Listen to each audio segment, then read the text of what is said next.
Bien, soyez bénis dans le nom de Yeshua et Pessah Sameach, Koulam, hein, dans une semaine. Là, ça commence, hein, c'est les fameux 7 jours. Non, ça commence pas après. C'est après Pessah, oui, je suis là, d'accord. Bien, oui, on est un peu fatigué, hein, on a tellement voyagé. C'est vrai que je me suis rendu compte que j'avais la tête dans les chaussettes et les chaussettes dans la tête ces jours-ci, et qu'il fallait absolument du repos pour... mais on est donc... on est là pour le deuxième message d'aujourd'hui, donc le mystère de Parashat Metzora. Et je me suis beaucoup amusé en préparant ce message, et on va aller d'ailleurs dans Luc au chapitre 11 cette fois. Et puis, vous savez, je finissais le message sur, en fait, le vrai serviteur de Dieu, c'est celui qui est mort à lui-même, tout simplement, n'est-ce pas? Tout simplement, pour résumer, on va dire les choses comme ça. Mais la mort à soi-même, c'est quelque chose qui ne se fait pas comme ça, d'une manière détachée, virtuelle, intellectuelle. Ça se fait dans les faits, ça coûte. Et j'étais donc... je me suis absenté quelques instants là, et puis je regardais par la fenêtre et j'ai vu deux énormes branches d'un, comment ça s'appelle, les eucalyptus ici, hein, qui étaient cassées, tombées sur un toit. Donc c'est un arbre à moitié brisé, à moitié cassé. Et le Seigneur m'a dit, tu vois, ça c'est l'image de ce que tu viens de prêcher. La nature elle-même, elle meurt tous les jours.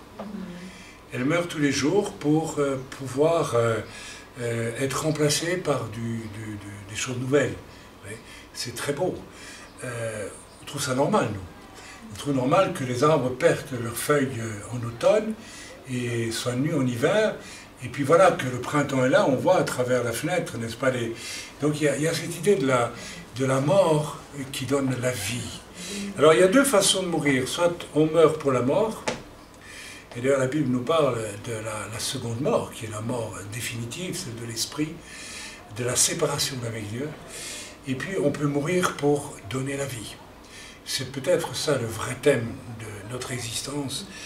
Et c'est pour ça que je vous ai donné un témoignage de paix profonde quand j'ai appris qu'il y a quelque temps j'aurais pu mourir et que je suis pas mort d'ailleurs. Et j'espère donner bientôt un témoignage magnifique d'un miracle qui est en route normalement. Et, mais c'est intéressant de vivre des moments comme ça, parce que ce sont des moments de vérité. Et ma foi, soit on n'a vécu que pour soi, et on a fait notre petite religion à nous, et on n'est pas mort pour donner la vie, on est mort pour donner la vie à quelque chose qui est une extension de soi, quelque part. Moi, je trouve ça terrifiant. Je le dis toujours, je suis d'accord avec Lénine. Vous savez, Lénine, oui, ben j'aime pas du tout ce que Lénine a fait, hein, mais qui dit que la religion, c'est un opium du peuple. Et il avait raison, ça, c'est un opium. La religion peut vous endormir et faire de vous des... Il faut avoir une espèce de grande crainte d'être religieux, et rien que religieux. Vous avez même le droit à la haine. Vous avez le droit de haïr ce qui est religieux. D'ailleurs, ça provoque la haine. Vous savez, dire c'est un mot fort, la haine, frère, qu'est-ce que vous dites? Vous savez, quand Jésus dit, n'est-ce pas, aux religieux de l'époque, race de vipères, sépulcre blanchi, vous croyez qu'il aimait ce qu'il faisait? Non, il avait de la haine pas contre eux, mais contre ce qu'ils faisaient. Je n'ai pas dit qu'il faut haïr les hommes, il faut haïr ce qu'ils font. Et la religion, c'est le prix d'un réveil, d'un vrai réveil. Ça doit être haï, ça doit être condamné. Nous devons le condamner dans nos vies. Et c'est un des tests de celui qui veut vraiment servir le Seigneur. Dieu va le tester. Je me souviendrai toujours. J'étais jeune dans le ministère, n'est-ce pas? Et comme tout le monde, ah ben oui, on avait une assemblée, et j'ai voulu donner un nom. Si vous savez comment Dieu a lutté contre moi, il dit, pourquoi tu veux donner un nom? Pourquoi tu veux donner un nom? Tu as envie qu'on sache que c'est toi? C'est ça que tu veux. Et j'ai dû reconnaître, au fond, Seigneur, oui, tu as raison, c'est vrai, je fais comme les autres. Mais ne fais pas comme les autres. Et voilà. Alors maintenant, on a ce nom, parce qu'il en faut un quand même pour l'œuvre, hein. On ne peut pas être les anonymes pour le Seigneur. Mais vous avez compris. Vous avez compris. Là, on commence à faire de la religion. Et là, on sert le Seigneur. C'est très différent. Il faut passer par une destruction profonde à ce niveau-là. Alors, nous lisons maintenant Luc 11, verset 37 à fin. Alors, on y va, le verset 37 à fin. Pendant que Yeshua parlait, un pharisien le pria de dîner chez lui. Il entra et se mit à table. Le pharisien vit avec étonnement qu'il ne s'était pas lavé avant le repas. Il y a des gens comme ça qui vous reçoivent chez eux et qui attachent plus d'importance, n'est-ce pas, à la façon dont vous tenez à table ou dont vous manipulez les couverts qu'à votre personne. Vous avez remarqué ça, il y a des gens comme ça. Ce sont des religieux qui s'ignorent, ce sont des hypocrites. Amen. Quand on reçoit quelqu'un chez soi, on le reçoit. Moi, quand mes enfants étaient petits, je leur avais ordonné, parce que nous recevions de tout à la maison, si un homme entre ici, ivre mort, mais qu'il entre ici en larmes, que sais-je, je vous interdis même de sourire en le regardant et de vous moquer de lui. Je vous l'interdis. Ok? Juste une parenthèse, mais elle vaut la peine d'être dite. Le pharisien vit avec étonnement qu'il ne s'était pas lavé avant le repas. Mais le Seigneur lui dit, vous, pharisiens, vous nettoyez le dehors de la coupe et du plat, et à l'intérieur vous êtes plein de rapines et de méchanceté. Et je vous assure que c'est vrai. Il y a des gens qui attachent de l'importance à des choses d'apparence. Et puis quand ce qui sort vraiment de leur cœur sort, c'est méchant. C'est méchant. Je l'ai vérifié. Insensé! Celui qui a fait le dehors n'a-t-il pas fait aussi le dedans? Je vous dis, c'est une des raisons pour laquelle je me rends compte aujourd'hui, j'ai tant souffert quand j'étais en ministère itinérant. Il n'y a pas une épreuve plus redoutable que celle-là. Je vais vous dire quelque chose qui va vous choquer, mais tant pis. Je vais vous le dire. Si vous saviez les tralala que font les gens pour vous recevoir, et vous avez l'impression d'être dans quelque chose qui ne correspond pas à leur réalité. Alors qu'en fait, ils font ça, pourquoi? Pourquoi les tralala? Alors que, tu te rappelles, le nombre de fois où on a dit, mais s'il vous plaît, accueillez-nous ça. À une époque, j'ai demandé, ne me nourrissez même plus. Parce que ce n'est pas des repas qu'on me donnait, c'est des festins gastronomiques épouvantables. Je ne pouvais plus, je m'en sentais plus. J'aurais été malade. Vous voyez, tout ça, c'est de la religion. Alors, je ne dis pas qu'il faut recevoir les serviteurs, si toi là, bouge pas, je n'ai pas dit ça. Mais on peut être très accueillant de façon spirituelle et recevoir les gens normalement. Mais très souvent, j'étais mal à l'aise par l'excès qui était fait. Parce qu'au fond, c'était déjà de la religion, c'est hypocrite. C'est donner au serviteur une place qu'il ne veut pas avoir d'ailleurs. Amen. Bien, je continue, voilà, parce que je crois que vous avez compris. Insensé, celui qui a fait le dehors n'a-t-il pas fait aussi le dedans? Donnez plutôt en au monde ce que vous avez, et voici toutes choses seront pures devant vous. Mais malheur à vous, pharisiens, parce que vous payez la dîme de la menthe, de la rue et de toutes les herbes, et que vous négligez la justice et l'amour de Dieu. C'est là ce qu'il fallait pratiquer sans omettre les autres choses. L'amour de Dieu, c'est ne pas avoir l'amour de Dieu en soi, et c'est aussi, c'est un double sens de ne pas avoir l'amour pour Dieu. Effectivement, si on n'a pas l'amour pour Dieu, on ne peut pas avoir l'amour de Dieu en soi. Ok? Donc on n'a pas l'amour pour les autres non plus. Mais viens manger chez moi, Rabbi, viens manger chez moi. Il n'y a pas une chanson comme ça, Yéyé, qui dit « Viens manger chez moi ». Un truc comme ça. On fait la fête chez moi, et puis en réalité, c'est pour autre chose qu'on t'invite. Hein. C'est pour, je veux dire, il y a des endroits où j'ai été reçu en ministère itinérant, parce qu'on avait prévu un programme épuisant de visites chez le tonton, la cousine, le machin, le truc, le bazar, etc.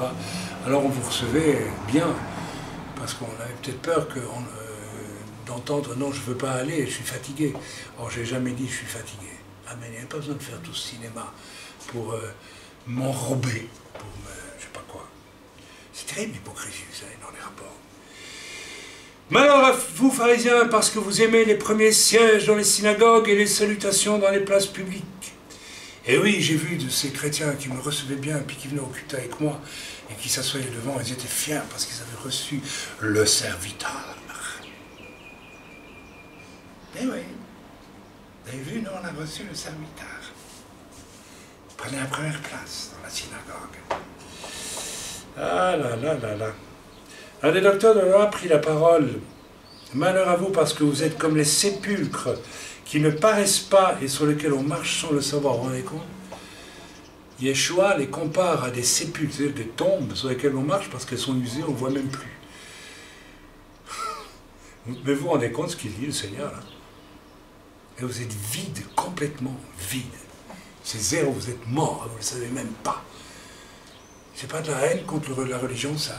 C'est de la haine à l'état pur contre la religion. Dieu déteste la religion. Dieu déteste la religion. Dieu veut des hommes qu'il aime lui, pour lui. Pas pour construire, n'est-ce pas? Un des docteurs de la loi prit la parole et lui dit, Maître, Rabbi, en parlant de la sorte, c'est aussi nous que tu outrages. Oh, les pauvres choux, ils étaient outragés. Et Yeshua, au lieu de réfléchir, ils savent que c'est vrai. Il leur a dit, vous préférez, n'est-ce pas, donner la dîme de bricole plutôt que de... Et puis quand vous avez fait ça, vous passez à côté de votre frère qui crève de faim, vous ne lui donnez rien du tout. Ils le savent que c'est vrai. Et puis il dit, mais tu nous offenses, on dit comme ça. Vous savez, ces gens-là, on les offense toujours. On les offense toujours. Vous voyez, car Dieu a eu beau revenir vers lui, après qu'il ait tué son frère, alors il était offensé. Voilà, je ne suis pas le gardien de mon frère, hein, et oh. Et pourquoi tu me reproches quelque chose? Il vient de le tuer, hein? Mais vous rendez, ça c'est terrible. Le religieux, il est tellement hypocrite au fond de lui-même. La religion nous rend tellement hypocrite. On est tellement attaché à notre bicoque religieuse, n'est-ce pas? Que si on la touche, on l'égratigne, alors on va te tuer, là. On te tue, là. On ne supporte pas. C'était vrai du temps de Yeshua, c'est encore vrai aujourd'hui. C'est la même chose. Amen. Yeshua continue, malheur à vous! Malheur à vous! Et Jésus répondit, malheur à vous aussi, docteurs de la loi, parce que vous chargez les hommes de fardeaux difficiles à porter et que vous ne touchez pas vous-même à l'un de vos doigts. Malheur à vous, parce que vous bâtissez les tombeaux des prophètes que vos pères ont tués. Ah, pour construire les tombeaux des prophètes, oui, là. C'est vrai, hein, oui, d'accord. Vous rendrez donc témoignage aux œuvres de vos pères, et vous les approuverez, car eux, ils ont tué les prophètes, et vous bâtissez leurs tombeaux. C'est pourquoi la sagesse de Dieu a dit, je leur enverrai des prophètes et des apôtres. C'est intéressant que Jésus dise ça. Hein. Ils tueront les uns et persécuteront les autres. Et effectivement, ils ont tué les prophètes, et ils ont persécuté, et probablement même tué pas mal d'apôtres, afin qu'il soit demandé compte à cette génération du sang de tous les prophètes qui a été répandu depuis la création du monde, depuis le sang d'Abel jusqu'au sang de Zacharie, tué entre l'autel et le temple. Oui, je vous le dis, il en sera demandé compte à cette génération. Malheur à vous, docteurs de la loi, parce que vous avez enlevé la clé de la science. Vous vous rendez compte? Vous avez enlevé la clé de la science. Vous n'êtes pas entrés vous-même. Vous n'êtes pas entrés vous-même. Et vous avez empêché d'entrer ceux qui le voulaient, en plus. Et ils le font, vous savez. Je ne parle pas ici des pharisiens, hein, je parle de tous les religieux. Tous. Vous savez, moi, j'ai connu un pasteur qui a voulu m'envoyer à une école biblique, à une époque. Et puis quand Dieu m'a fait déménager à 100 km de chez lui, je lui ai dit, écoute, je ne peux plus venir à l'église chez toi, je vais aller dans une autre église avec laquelle il était en bon terme. Quand j'ai été appelé au ministère dans cette église, il a commencé à me combattre. C'est quoi ça? Vous savez ce que c'est ça? Si c'est moi qui te forme, ou si c'est moi qui alors ça va, si c'est pas moi, je te tue. Ah oui, mais ça se fait couramment, mes amis. Ça se fait couramment. Béni êtes-vous si vous avez des serviteurs humbles qui bénissent votre appel et vous encouragent à y rentrer. Bénis soient ces hommes-là. Mais pas toujours le cas. Hein. Quand il fut sorti de là, les scribes et les pharisiens commencèrent à le presser violemment. Vous voyez, ils commencèrent à le violemment, peut-être frapper même, et à le faire parler sur beaucoup de choses. Ah, mais Ça a excité leur colère, lui tendant des pièges pour surprendre quelques paroles sorties de sa bouche. Voilà tout ce qu'ils peuvent. Alors mes amis, le monde religieux se révèle toujours là. Quand il se rend compte qu'il ne peut pas vous tuer, il va faire en sorte que votre réputation soit détruite. On me l'a fait. Je n'ai pas de doute là-dessus. Quand je vois des relations qui, hop là, s'évaporent un jour ou l'autre comme ça, parce que les gens sont courageux aussi. Vous savez, les religieux ne sont pas courageux. Vous ne serez pas étonné de voir vos amis, n'est-ce pas, qui vous abandonnent du jour au lendemain, c'est pas pourquoi. Hein. Ce sont des religieux. Et comme leur intérêt est peut-être de s'allier à plus puissant que vous voyez ce que je veux dire? Alors bon, goodbye, salut, t'es plus mon frère. Et oui, ça c'est notre religieux. C'est ça qui se passe. C'est comme dans la politique. Hein. En France, hein. Ah oui, je suis pour toi, mais si c'est mon intérêt... Je crois que c'est un peu comme ça que Macron a fait avec Hollande, non? On a fait un truc comme ça. Hein. Enfin bon, moi je ne veux pas juger Macron. Je prie pour les autorités, pas... Ok. L'hypocrisie dans laquelle sont entraînés ceux qui se barricadent derrière du religieux, n'est-ce pas? C'est au fond l'hypocrisie d'idolâtres. Ce sont des idolâtres. Idolâtres de quoi? Ben de leur religion. Idolâtres d'eux-mêmes. Idolâtres de leur position. Ok? Ce sont des idolâtres. Ok? C'est ici que je voulais vous lire la phrase que j'ai citée ce matin avec l'autre enseignement. Donc un rabbin un jour demande à ses élèves, il y a des rabbins quand même qui sont intéressants, hein. Il dit, quel a été le plus grand malheur du peuple d'Israël? Il y a un élève qui lève la main qui dit, ah c'est comment l'exode, hein, on a été dispersés, etc. Et le rabbin dit non, c'est pas ça. Un autre dit, ah c'est la destruction du temple. Le rabbin dit non, c'est pas le plus grand malheur du peuple d'Israël. Un autre dit, c'est la déportation à Babylone. Ah non, c'est pas ça. Alors un autre lève la main et dit c'est la Shoah. Alors il dit non, c'est pas la Shoah. Quand même, la Shoah. Et alors les élèves demandent mais nous on ne sait pas. Hein, c'est quoi alors? Et le rabbin répond le jour où nous avons fait de la Torah une religion, dit le rabbin. Retenez ça toute votre vie. Inscrivez-le chez vous dans votre chambre.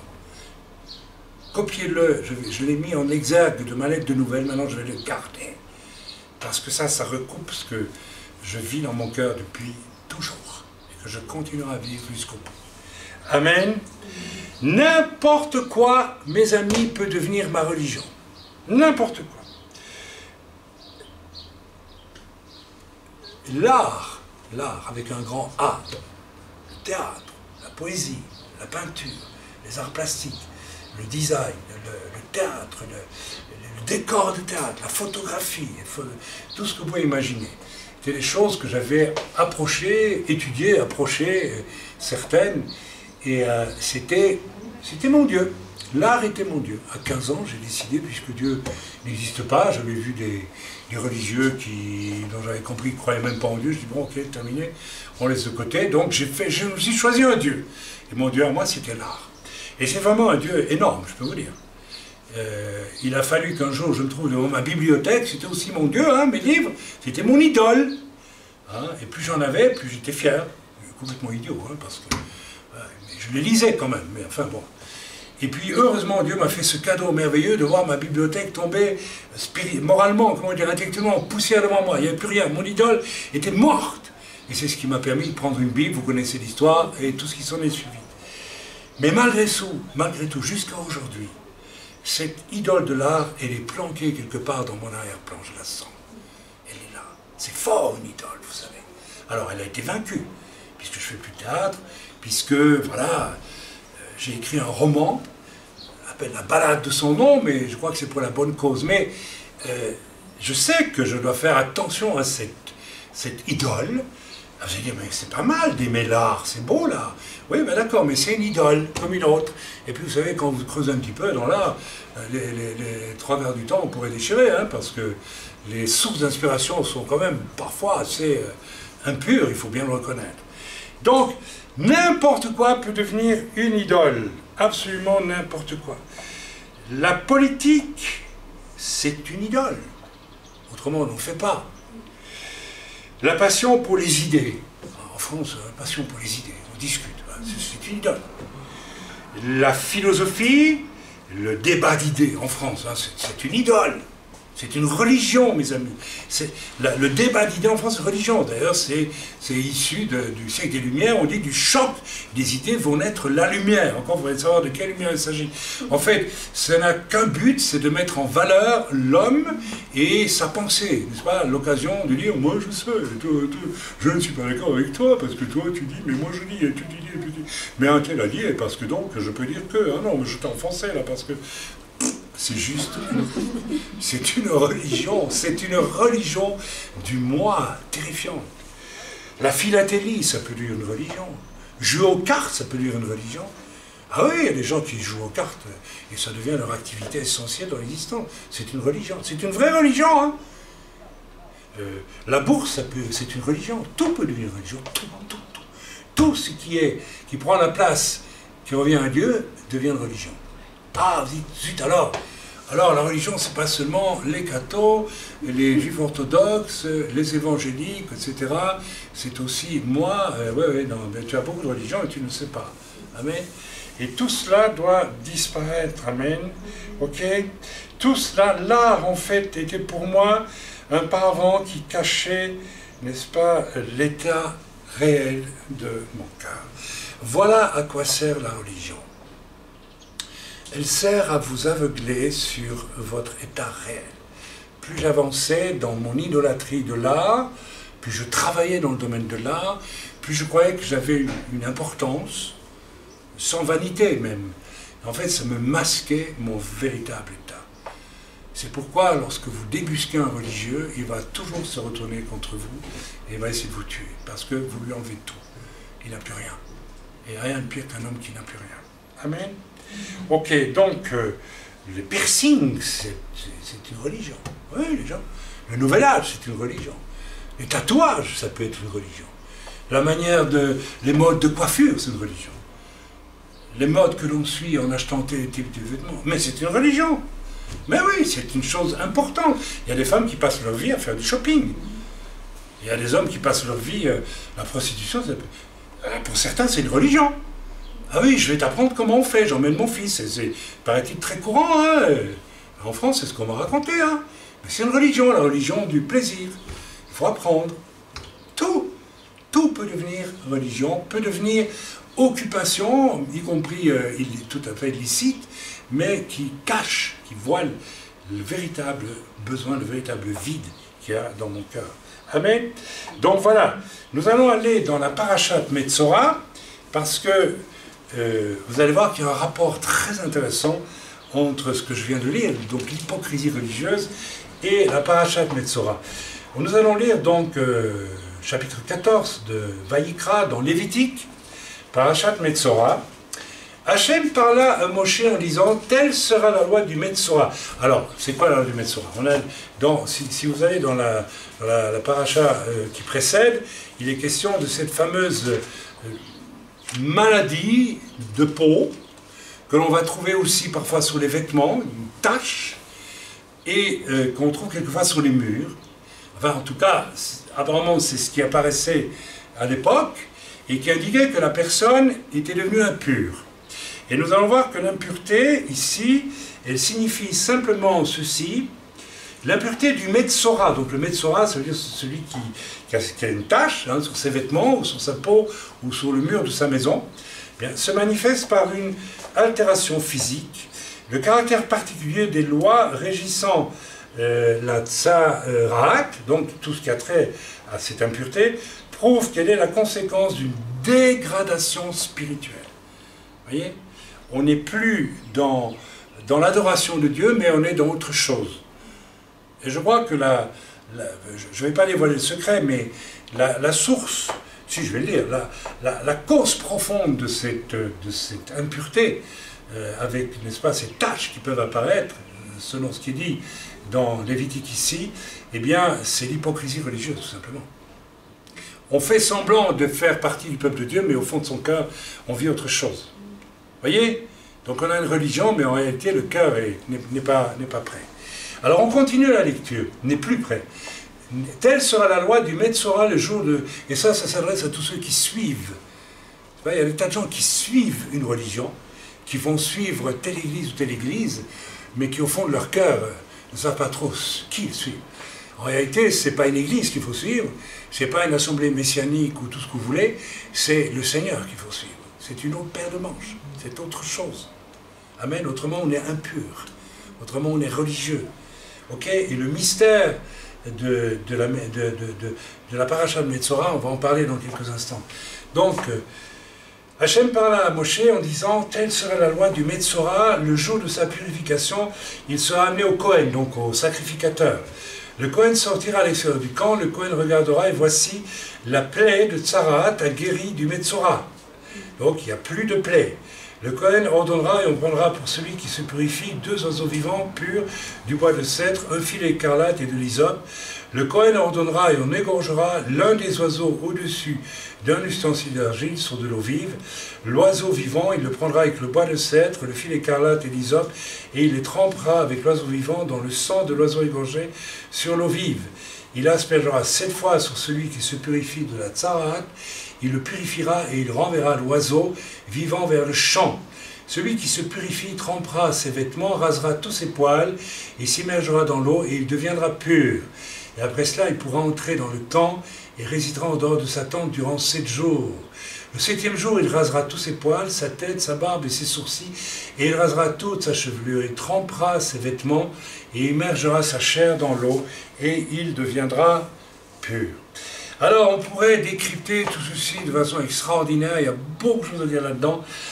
Il y a en réalité quelque chose, à travers tout ce rituel, pour que l'homme redevienne pur, puisqu'il est impur, il y a simplement l'idée d'un travail en profondeur dans sa vie, qui va le ramener à être vrai. C'est ça qu'il faut retenir pour l'essentiel. On pourrait prendre tous les détails, puisque l'hysope, c'est un principe de purification. Le sang, bien sûr, on sait ce que ça veut dire. Et donc, il y a toute cette idée d'un retour à un état où l'hypocrisie est purifiée dans le cœur. Donc, le juif qui était atteint de cette lèpre, de cette affection qui pouvait être sur la peau, et qui avait une forme spéciale, hein. Vous n'avez qu'à les lire dans la paracha précédente, dans Tazria, vous avez tous les détails, eh bien, ou qu'il y avait ça sur son vêtement, ou alors il y avait ça sur les murs de sa maison, c'était un signal que la personne était impure. Mais impure de quoi? Vous savez, il y a un mystère dans ce... Et là, je vous ai déjà donné malheureusement un peu l'explication, mais nous allons y réfléchir. Voilà. On a... Vous savez, moi j'ai lu... C'est un peu comme avec le problème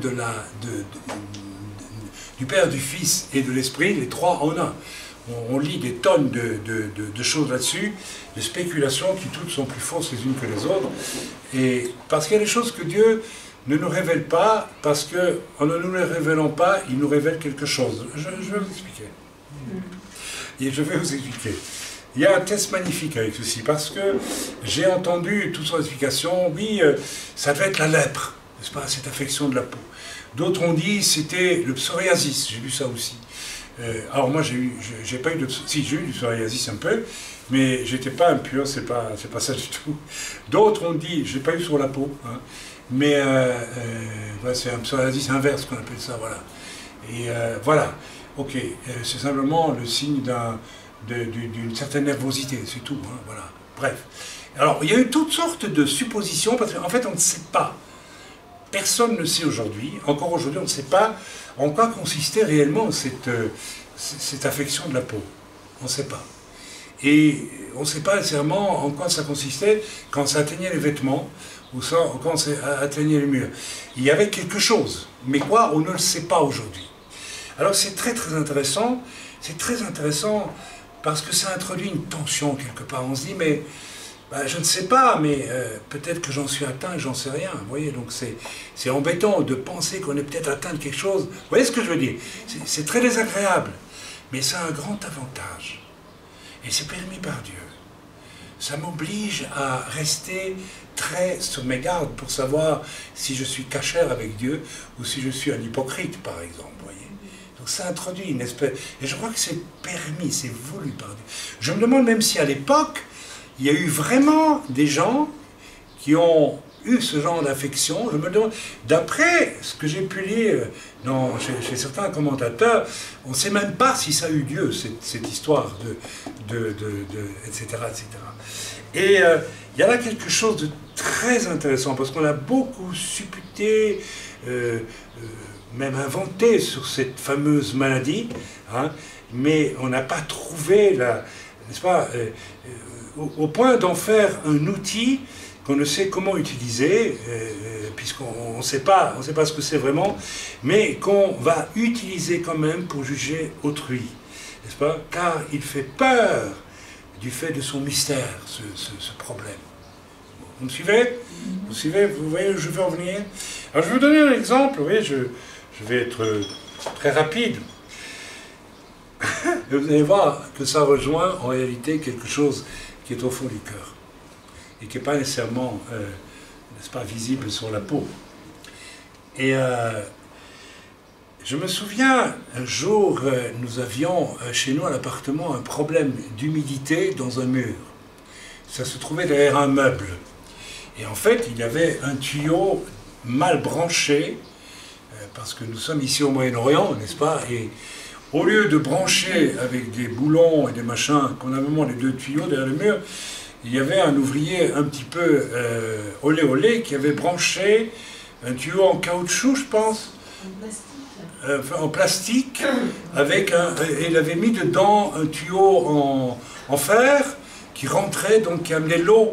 Alors évidemment, ça coulait depuis des années et notre mur commençait à avoir une lèpre, n'est-ce pas? Une lèpre. Ok. Alors, nous avons appelé un plombier qui est venu, qui a tiré le meuble et dit ouais, mais c'est. Et puis il a trouvé le. Mais il y avait le mur qui était un peu moisi comme ça, même assez moisi beaucoup.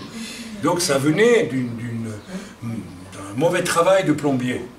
Et à ce moment-là, n'est-ce pas, on sonne à la porte chez nous et j'ouvre et c'est deux personnes que je connaissais très bien et qui venaient me rendre visite comme ça, qui venaient de l'étranger d'ailleurs, venaient me rendre visite sans prévenir, parce que je trouvais de l'homme un petit peu quand même désagréable. On ne vient pas chez les gens sans prévenir, n'est-ce pas? Et alors, il y avait déjà quelque chose, et depuis un certain temps, quelque chose qui me tracassait avec ces gens-là. Et puis, je dis, je vous en prie, rentrez, mais vous n'avez pas de chance, le plombier est là. Et on parlait en hébreu aussi avec le plombier, etc., etc. Et les personnes se sont assises dans un canapé et on leur a servi un bon rafraîchissement. En attendant que le plombier termine son travail, puis on aurait pu parler. Et la personne qui était une des personnes de ce duo, n'est-ce pas, a regardé, n'est-ce pas, le mur abîmé, elle a dit « Ah, c'est ça la lèpre de la Bible ». Et j'ai compris que dans son cœur, il pensait que c'était quelque chose qui révélait que moi, j'avais un problème. Et là, j'ai compris une chose, c'était un hypocrite. Parce que lui-même, il avait de mauvais sentiments dans son cœur, et ces mauvais sentiments sont sortis comme une accusation qui n'avait pas lieu d'être. Vous voyez ce que je veux dire? C'est fin, n'est-ce pas? J'étais très mal à l'aise avec sa parole parce que je ne lui ai pas demandé « Mais tu ne crois pas réellement ce que tu dis ?» Il le croyait. Donc j'ai vu qu'en réalité c'est lui qui avait une lèpre dans son cœur. Il n'était pas sincère. Et la suite a quand même démontré qu'il y avait du vrai là-dedans. Ok, mon message sur Parashat Metzora s'arrête là. Il y a un mystère dans cette... Alors ne vous empressez pas d'appliquer aux autres trop vite, n'est-ce pas, sur base d'apparence, sur base d'on-dit, sur base de ce que vous n'aimez pas la personne et vous lui supposez tel et tel problème. Vous savez, j'ai vu ça si souvent. Et ça rejoint le fameux passage où il est dit « Tu cherches la paille dans l'œil de ton frère et tu ne vois pas la poutre qui est dans le tien. » Ok? C'est intéressant quand même, hein, le mystère de la Parashat Metzora. Cet homme s'était empressé de dire « Ah ben voilà, là, voilà, j'ai vu, il y a la lèpre dans la maison du frère. » Non, c'est pas la lèpre, c'est l'humidité qui venait de l'eau, c'est pas la même chose. Mais en agissant comme ça, il a révélé sa propre hypocrisie. Il a révélé qu'il y avait quelque chose dans son cœur marchez pas avec moi. Pour des raisons X, Y, Z que j'ai connues. Vous voyez comment on peut être ensemble. Alors là aussi, quand nous nous fréquentons, attention à l'hypocrisie. Si tu as quelque chose contre ton frère, va et trouve-le, parle-lui. Mais ne reste pas dans le... Parce qu'autrement, tu deviens impur. Tu es lépreux dans ton âme, dans ton cœur. Et là, il y a du travail, mes amis, il y a beaucoup de travail. Alors voilà, je clôture, c'est quand même pas un hasard, n'est-ce pas, tout ce que je viens de dire sur l'hypocrisie religieuse, n'est-ce pas, juste une petite semaine avant qu'on vive notre Pessah, un Pessah qui réclame que nous soyons nets, pas de lèpre. Amen, pas de lèpre, n'est-ce pas, ni sur nos vêtements, ni dans nos cœurs, ni sur nos murs. Hein, parce que les murs, ils boivent votre réalité aussi, vous savez. Je suis entré parfois dans certaines maisons, on me demandait de prier, et puis je voyais dans les murs, vous savez que les murs parlent, hein, ils disent ce que vous êtes, ce que vous faites. Je me rappelle toujours de plusieurs fois dans les vieilles maisons en Belgique, tu te rappelles? Toujours des maisons avec un corridor qui mène à la porte d'entrée, donc les pièces sont en enfilade très souvent. Et vous savez, quand les gens se disputent, qui se maudissent, même pire que ça, c'est toujours là dans le corridor, là. Je m'en vais, va te faire voir, je ne veux plus te voir, là. C'est là que ça se passe. Le nombre de fois où j'ai dû demander à des gens qui s'étaient convertis, ici il s'est passé des choses pas très, même parfois des choses... Ah oui, pardon, c'est vrai, on a fait ça, on a fait ça. Les murs parlent. Les murs sont lépreux. Je ne parle pas d'une lèpre visible, mais la lèpre qui est à l'intérieur. Même les murs, ça, vos vêtements portent ce que vous êtes. Vous voyez que c'est un hasard si on touchait les mouchoirs de Paul et que les gens étaient guéris. C'est pas un hasard, mes amis. Parce que ce que nous possédons, ce qui nous est donné de porter, je pourrais raconter des témoignages où j'ai vu, n'est-ce pas, des vêtements portés par des gens démonisés et portés ensuite par des chrétiens qui manifestaient les mêmes traits de comportement que la personne démonisée. Et la personne enlevant le vêtement, dit, mais qu'est-ce qui m'est arrivé? Ah ouais, la lèpre, elle est partout. À partir du moment où il y a de l'hypocrisie. Donc, mettons à mort l'hypocrisie. Je crois que j'en ai parlé suffisamment. Je vais donc m'apprendre une semaine devant le Seigneur, moi aussi, hein, et me placer devant Dieu. Et là où je dois me mettre en ordre, eh bien, je le ferai scrupuleusement. Parfois, il faut mieux même le faire trop que trop peu, pour être sûr que les choses sont bien faites. Et puis, je me réjouis d'aller avec vous, hein, vous tous, bientôt pour notre Pessah. Et je vous répète, si vous êtes lépreux, vous avez de la lèpre, parce que la lèpre dont Jésus a guéri le lépreux, c'était d'abord la lèpre intérieure. D'ailleurs, Jésus dit toujours, va, tes péchés te sont pardonnés. Il guérissait d'abord le cœur, l'âme, avant de guérir le corps. En même temps, il guérissait les deux. Que revienne le temps où nous ne dissocierons plus la guérison des corps de la guérison des âmes. Que revienne le temps où, en priant pour une personne malade, elle se convertira sur le champ aussi. Que revienne ce temps. Dans le bon nom de Yeshua, soyez bénis. Amen, ve Amen.